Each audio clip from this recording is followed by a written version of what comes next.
NTA ने ये बोला है और माननीय सुप्रीम कोर्ट ने भी एग्री किया है कि जिन बच्चों को ग्रेस नंबर मिले थे 1563 उन बच्चों का या तो री एग्ज़ाम हो जाए, जो कि इन्होंने डेट दे दी है कि अप्रॉक्सीमेटली 23 जून को, या तो वो बच्चे अपने बिना ग्रेस के जो नंबर हैं उस पर हैप्पी हो जाएं। The main issue was this paper leak and the other malpractices which has been followed by the NTA. सवाल ये उठता है, ग्रेस दे के क्या उन्होंने खुद बताया था? नहीं बताया था। जब हमने 719 स्कोर पकड़ा, 720 तब बताना।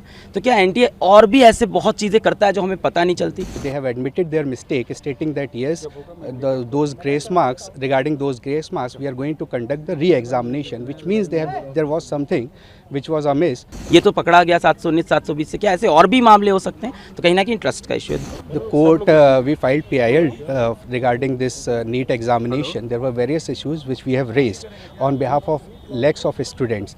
The main issue was this paper leak and the other malpractices which has been followed by the NTA. And now today they have admitted their mistake, stating that yes, those grace marks, regarding those grace marks, we are going to conduct the re-examination, which means there was something which was amiss, and now they have taken note of it, and that's why the court has also directed that re-examination will be done on 23rd of June. देखिए, आज NTA ने खुद माननीय supreme court के सामने माना कि जो उन्होंने ग्रेस नंबर दिए थे उससे बच्चों में डिससेटिस्फैक्शन हुआ, बच्चे प्रोटेस्ट पे आए और कहीं ना कहीं उन्होंने माना कि पहले कभी ऐसा नहीं है, पहली बार किया है, तो उन्होंने माना कि इसको हम हटा देते हैं ग्रेस नंबर को। हमारी 7 दिन से ये लड़ाई चल रही थी कि पहली बार आपने कैसे ग्रेस नंबर दे दिए, किस बेसिस पे आपने सोच लिया, बिना किसी को इन्फॉर्म किए, और आपने जब रिजल्ट आया तो बताया नहीं।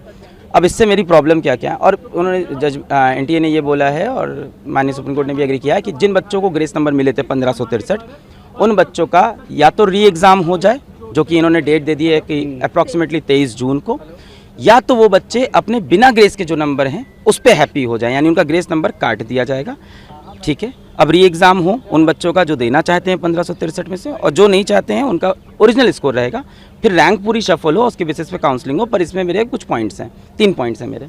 सबसे पहला पॉइंट ये है कि आज एनटीए 7-8 दिन बाद आके माननीय सुप्रीम कोर्ट के सामने खुद एग्री करता है कि ये ग्रेस वाला जो पूरा हमने जो किया है ये गलत है, इसको हटा देते हैं। कहीं ना कहीं एग्री किया। सवाल ये उठता है, ग्रेस दे के क्या उन्होंने खुद बताया था? नहीं बताया था। जब हमने 719 स्कोर पकड़ा, 720 तब बताना। तो क्या एनटीए और भी ऐसे बहुत चीज़ें करता है जो हमें पता नहीं चलती? क्या और डिस्पेरेंसीज है जो एक बार हमें अंदर घुस के देखनी चाहिए?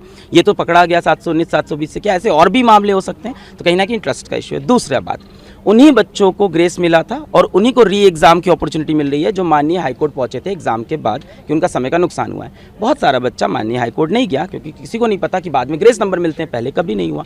और 18 साल के बच्चे को नहीं पता है कि मुझे पेपर लिखने के बाद अब हाईकोर्ट जाना होता है। तो मुझे लगता है यहाँ पर राइट टू इक्वालिटी का वायलेशन है। तीसरी बात, पेपर लीक का जो मुद्दा है वो ओपन है, उस पर सुनवाई होती रहेगी। और आज माननीय सुप्रीम कोर्ट में जजेस ने खुद बोला कि मान लेते हैं काउंसलिंग हो गई, मान लेते हैं एडमिशन भी हो गया और तब कुछ प्रूफ होता है, तो we have all the powers to reverse.